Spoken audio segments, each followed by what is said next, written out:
Nelson இன்று ரஜினியை வைத்து படம் எடுக்கும் அளவிற்கு பெரிய உயரத்திற்கு வந்திருப்பதற்கு முக்கிய காரணமே நயன்தாரா தான்.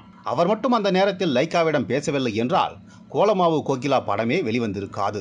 நயன்தாரா போட்ட பிச்சையில் தான் நெல்சன் வளர்ந்துள்ளார். அதேபோல் விக்னேஷ் சிவனுக்கும் நயன்தாரா வாழ்க்கை பிச்சை போட்டுள்ளார். அதனால் தான் விக்னேஷ் சிவன் வாழ்க்கையில் அடுத்த கட்டத்திற்கு போனார். விக்னேஷ் சிவன் மீது காதல், ஆனால் சிம்புவை பழிவாங்க நயன்தாரா நெல்சனை பயன்படுத்திக் கொண்டார். யூடியூப் சேனல் ஒன்றுக்கு பேட்டி அளித்துள்ள கெட்டவன் பட இயக்குனர் நந்தவனம் நந்தகுமார், கெட்டவன் படத்தில் சிம்பு கமிட்டான காலகட்டத்தில் தானும் நெல்சன், விக்னேஷ் சிவன் அனைவரும் சிம்புவுடன் பயணித்தோம்.